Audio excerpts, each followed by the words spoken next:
semana nem chegou ao fim e dá para dizer que ela foi difícil para Jair Bolsonaro. O ex-presidente está no meio de uma série de inquéritos que avançam a passos largos na Polícia Federal. Na terça-feira, foram divulgadas conversas de 2 aliados com indícios de que estariam planejando um golpe de Estado. No mesmo dia, Bolsonaro prestou depoimento na investigação sobre supostas fraudes dos cartões de vacinação dele e de sua filha, Laura. Os problemas também rondam Michele Bolsonaro. Segundo a Polícia Federal, o ex-ajudante de ordens de Bolsonaro, Mauro Cid, teria usado verba do Planalto para pagar despesas da ex-primeira-dama e realizar saques em dinheiro.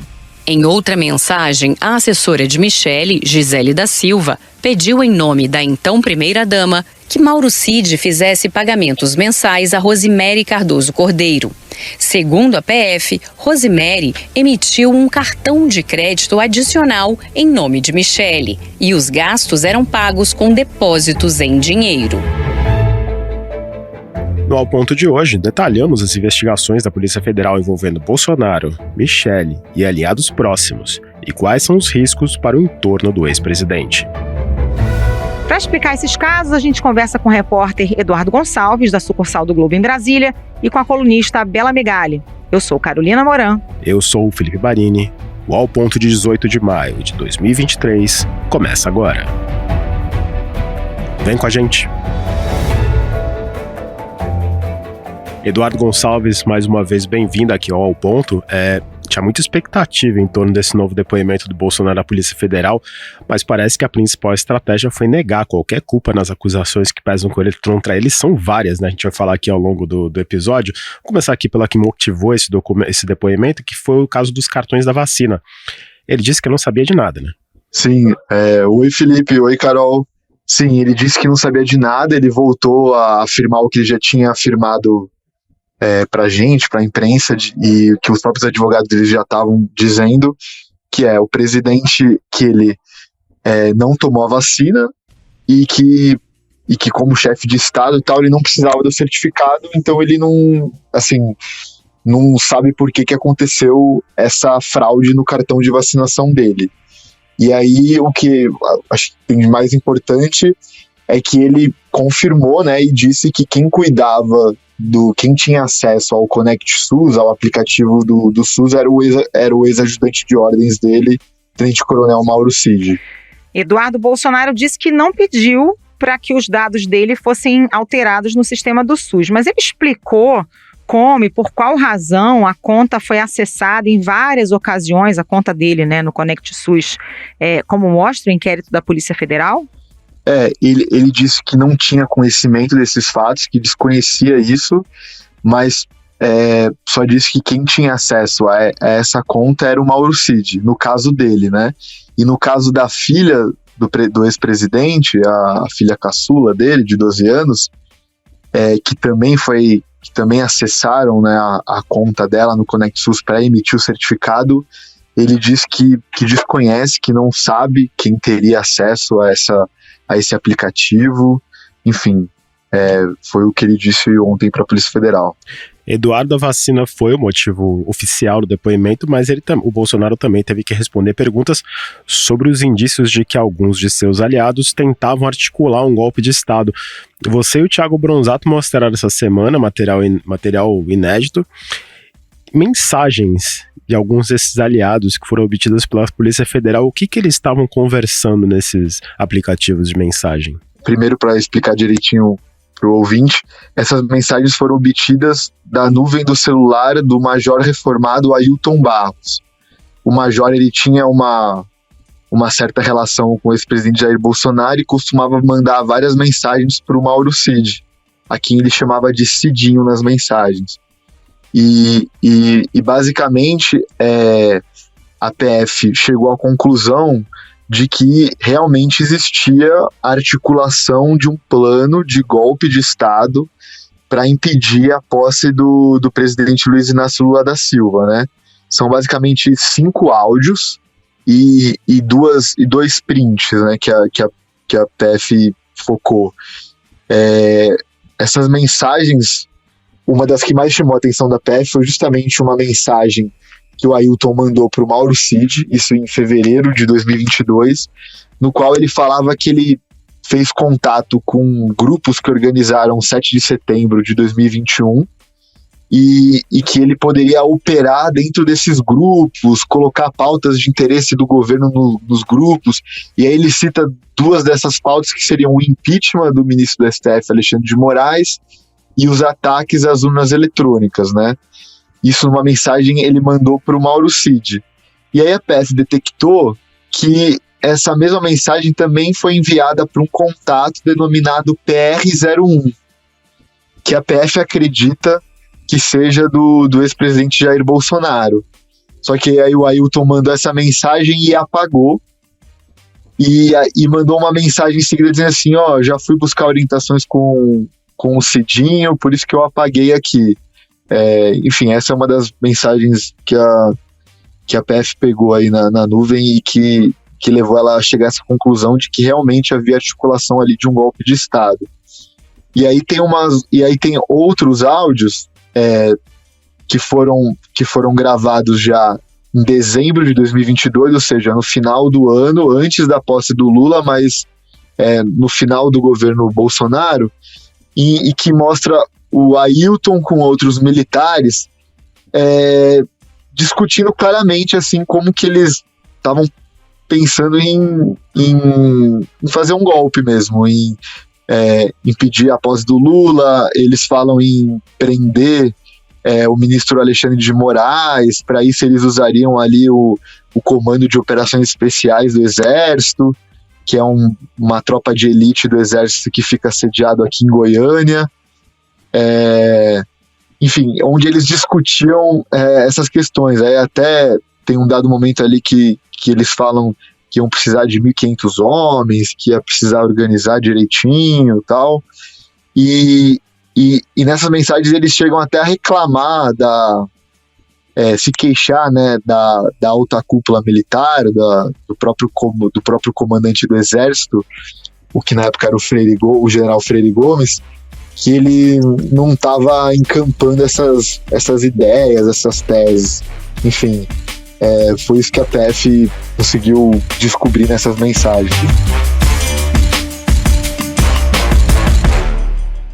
Eduardo, tem também uma menção ao coronel Elcio Franco, ex-número 2 do ministro Eduardo Pazuello na pasta da Saúde, assessor da Casa Civil, e ele mostra que ele está, ao contrário dos outros que parecem mais confiantes, ele parece que estava com medo das consequências desse plano de um eventual golpe. No áudio que foi atribuído ao coronel Elcio Franco, ele tenta dar ali uma explicação por que o comandante do Exército não teria encampado essa ideia, esse plano, né?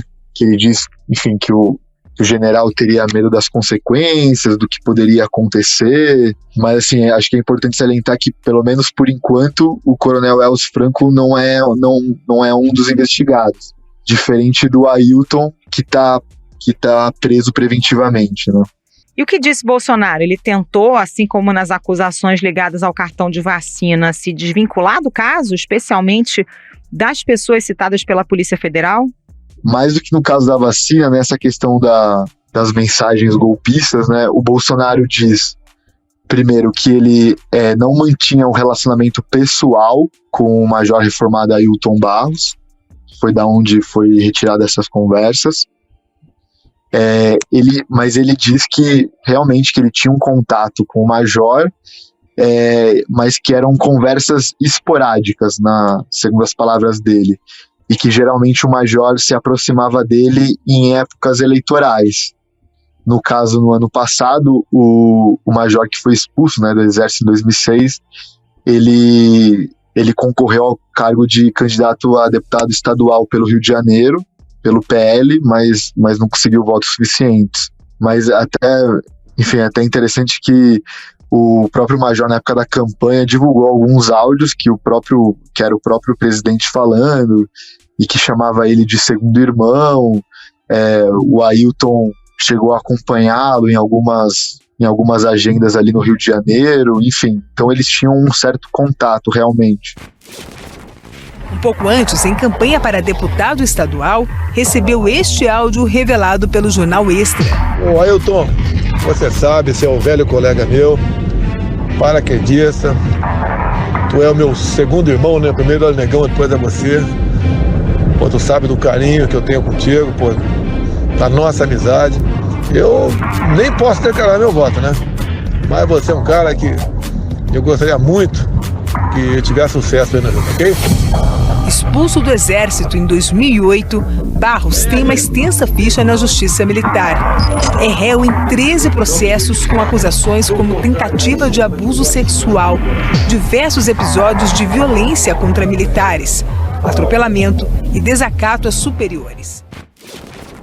Para a PF, o presidente deixou claro, falou que não era um contato próximo com a Ailton e que nunca compactuou com nenhum tipo de plano que atentasse contra o Estado Democrático de Direito. Ou seja, dá pra ver que tem algumas pontas soltas aí. Tem a expectativa dele ser chamado mais uma vez pra depor? Os advogados do ex-presidente Jair Bolsonaro deram uma coletiva na segunda-feira, no qual eles disseram que o presidente está à disposição da Polícia Federal para maiores esclarecimentos e que ele vai comparecer toda vez que for chamado, né? Como tem várias frentes de investigação que envolvem o ex-presidente, é possível que ele seja chamado novamente, sim. Mas por enquanto não tem nada marcado. Como é que está sendo a reação do governo a essas investigações? A palavra de ordem é manter a distância do caso. A orientação é que isso se restrinja à investigação policial conduzida pela Polícia Federal, né? É óbvio que às vezes o ministro Flávio Dino às vezes é perguntado e acaba respondendo, tecendo alguns comentários sobre essas operações, mas a palavra de ordem no governo é deixar que isso seja feito pela Polícia Federal, até para que não suscite depois questionamentos de perseguição política ou interferência na PF contra um adversário que seria o ex-presidente Jair Bolsonaro. Eduardo, hoje quinta-feira é a vez do ex-ajudante de ordem de Jair Bolsonaro, Mauro Cid, prestar depoimento. E ele, como a gente falou aqui no programa e falou em outros episódios sobre os problemas legais do ex-presidente, ele está citado em vários desses inquéritos. Deu para perceber algum sinal de que Mauro Cid será culpabilizado por várias das coisas que estão sendo atribuídas a Bolsonaro? Na questão da vacina, sim. Acho que dá para dizer que sim. Porque ontem, quando ele foi perguntado sobre esse assunto do cartão de vacinação, o ex-presidente disse que toda a gestão pessoal dele e que quem tinha acesso a essa conta do Conect SUS era o Mauro Cid. Agora, na questão das mensagens do teor golpista, o Bolsonaro meio que saiu em defesa dele, falou assim que acha muito improvável que o ex-ajudante de ordens dele tenha participado disso, e aí fez um elogio à trajetória dele como militar, de que ele sempre foi conhecido por não ter nenhuma mácula nessa quebra de disciplina, enfim. Então acho que são duas questões diferentes aí.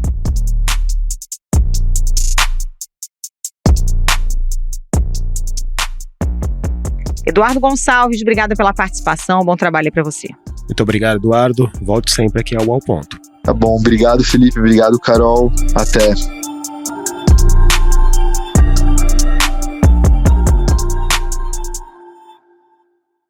O depoimento do ex-presidente durou cerca de 3h30. Jair Bolsonaro chegou à sede da Polícia Federal aqui em Brasília por volta de 1h30 da tarde, acompanhado dos advogados. Ele voltou a afirmar que não se vacinou contra a Covid-19 e disse que não sabia que havia registros falsos em seu nome e nem em nome da filha. Afirmou que quem acessava e cuidava do registro dele no sistema do Ministério da Saúde era o ex-assessor, o tenente-coronel Mauro Cid, que está preso, desde o começo do mês.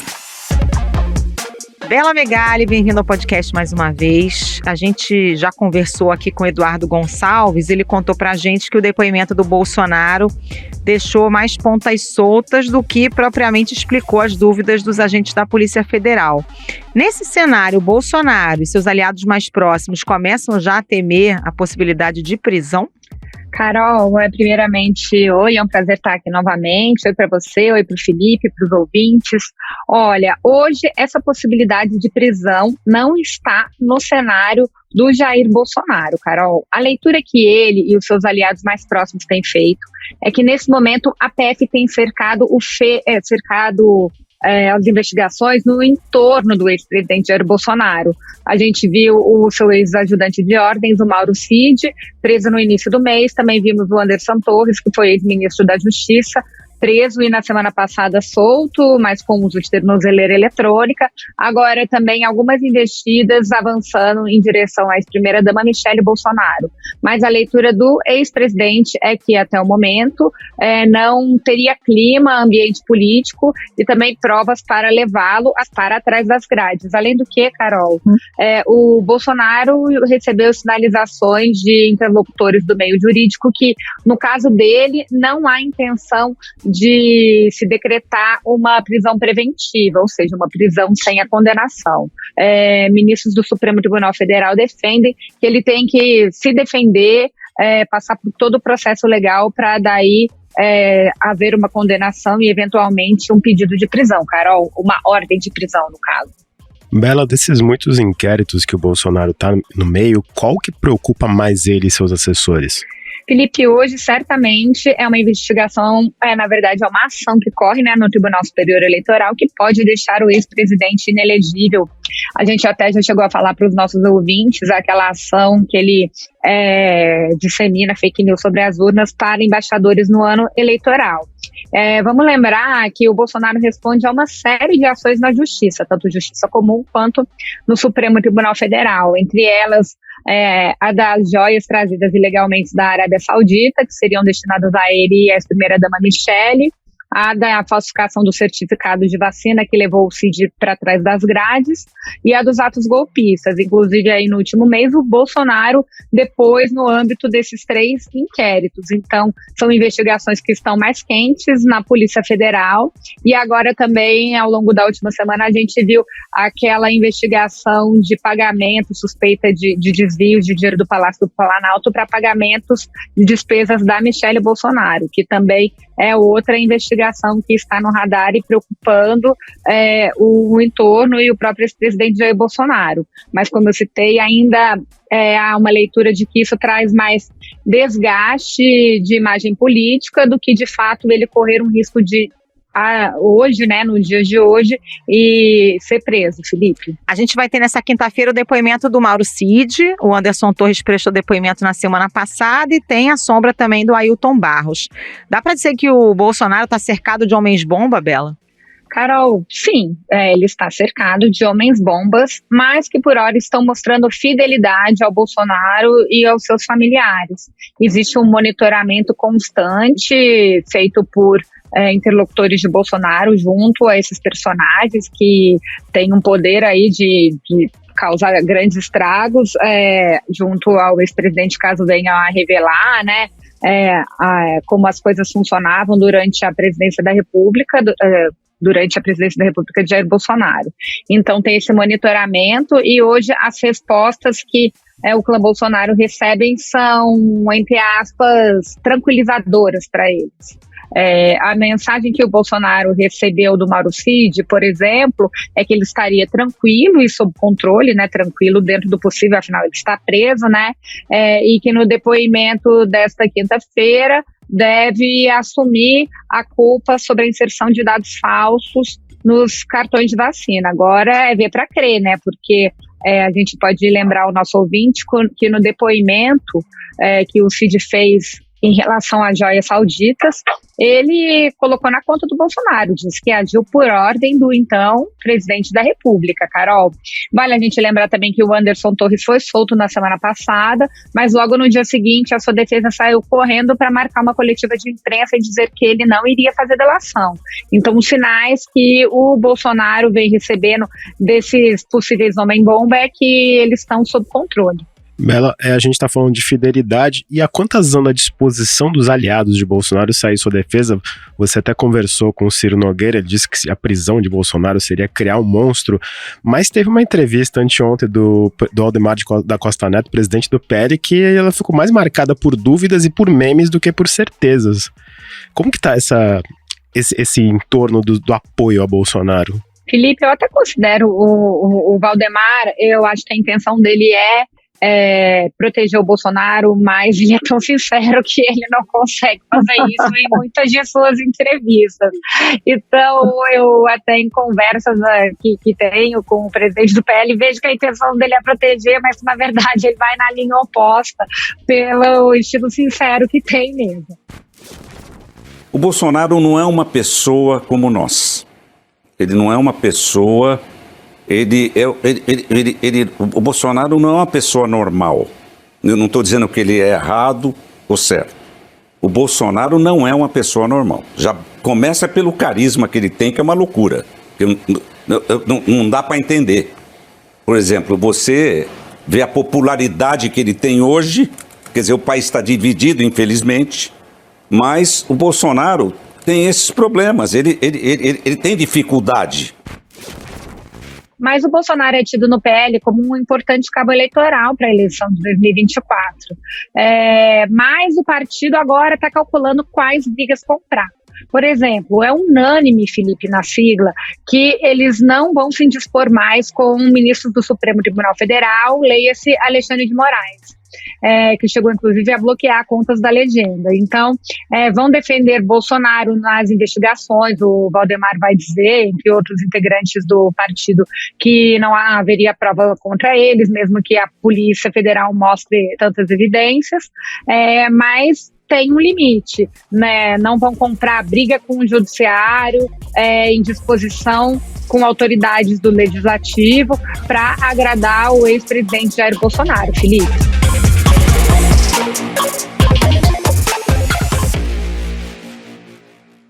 Bela, o TSE cassou por unanimidade o mandato do deputado federal Deltan Dallagnol, que é um dos nomes mais conhecidos da Operação Lava Jato, inclusive com o voto do ministro Nunes Marques, indicado para o Supremo pelo ex-presidente Jair Bolsonaro.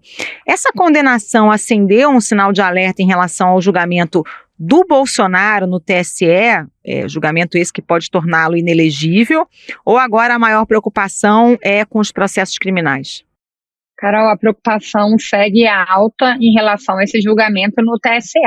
Já existe a leitura do próprio ex-presidente Jair Bolsonaro, que é muito difícil que ele não se torne inelegível, e essa decisão unânime da corte em relação ao Dallagnol fez com que esse sentimento se exacerbasse. De fato, há uma leitura que é difícil que o ex-presidente Jair Bolsonaro consiga manter, né, a sua elegibilidade. Está certo que ele, diferentemente de Dallagnol, tem alguns nomes ali, como o próprio Cássio Nunes Marques, que foi indicado pelo Jair Bolsonaro para o Supremo Tribunal Federal.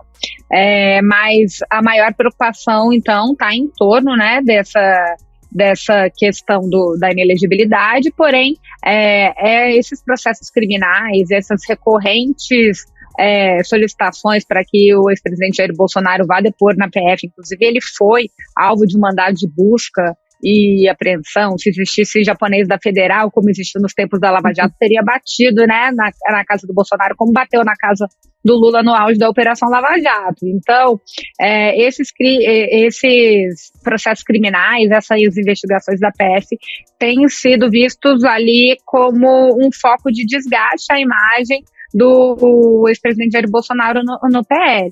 Dentro do partido, a ordem tocamos a vida, nada disso está influenciando, tirando capital político do ex-presidente Jair Bolsonaro, mas não é bem assim. A gente viu pesquisas recentes, por exemplo, mostrando amplo conhecimento do caso das joias e reprovação em relação ao caso das joias. E além dos problemas do Jair Bolsonaro, o PF também olha agora para a ex-primeira-dama Michele Bolsonaro naquela denúncia dos depósitos feitos em dinheiro vivo por Mauro Cid, que foi citado algumas vezes nesse episódio. Ela deve ser chamada para prestar depoimento, mas chamou a atenção alguns argumentos da defesa dela, que até que falaram que Bolsonaro era pão duro e controlava os gastos dela. É isso mesmo. Ela, inclusive, postou imagens de recibos no seu Instagram, né, Felipe, para falar que tinha como explicar, mas a verdade é que a foto daquelas pastas de recibos não consegue nos explicar por que o pagamento era em dinheiro vivo, né, tanto pagamento em dinheiro vivo, que é uma marca da família Bolsonaro, e de onde vinha esse recurso. É isso que ela vai ter que, junto com esse emaranhado de recibos que ela mostrou na sua rede social, levar também para a Polícia Federal, explicar por quê. Isso é um fator essencial que a PF quer esclarecer com a ex-primeira-dama Michele Bolsonaro. Mas no PL, a ordem é que ela toque a vida naturalmente. Teve aquela coletiva de imprensa que foi chamada pelo assessor ali do clã Bolsonaro, Fábio Van Garten, que trouxe esses argumentos como o do pão duro, né? Mas o fato é que a Michele vai ter que ter respostas mais consistentes para apresentar aos investigadores do que o marido ser mão de vaca. Por que não foi utilizado um cartão com titularidade do presidente ao invés de uma amiga durante esse período? Por que não foi utilizado o cartão do presidente? Utilizava da amiga e não, por exemplo, o presidente pediu um cartão adicional. Resposta da dona Michele para mim há meia hora atrás. O meu marido sempre foi muito pão duro. Mas se ela não tinha renda, era ele quem pagava, ainda tem essa figura.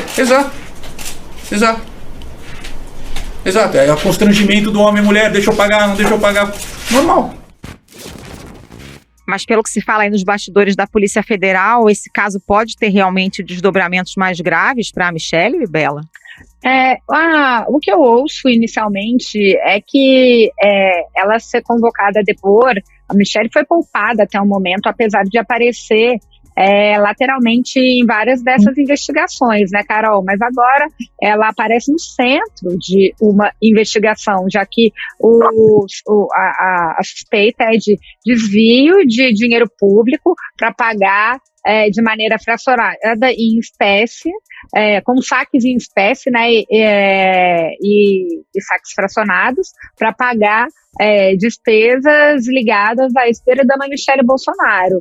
Então, a questão dessas transações em dinheiro vivo colocam a Michele em maus lençóis e existe até a possibilidade de responder aí por lavagem de dinheiro, mas é necessário que as investigações avancem para que o papel da ex-primeira-dama seja delineado. Inclusive, ela, na busca, né, chegou a ser poupada naquela busca, a PF fez uma vistoria rápida no celular dela, mas deixou o aparelho com a Michele Bolsonaro, até porque mesmo com o pedido da Polícia Federal para que ela fosse alvo de busca, esse pedido foi indeferido pelo ministro Alexandre de Moraes. Então, quando a Michele depor a Polícia Federal, ela entra em um outro momento ali, né? Por enquanto, nem como testemunha ela foi ouvida.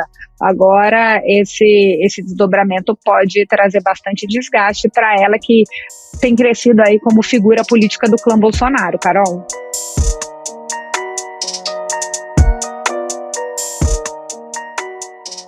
Vamos esperar os próximos capítulos, mas por enquanto, Bela Megali, muito obrigado pela participação aqui no Ao Ponto e volte sempre. Obrigada, Bela. Até a próxima. Obrigada a você, Felipe, a Carol, aos ouvintes e até a próxima.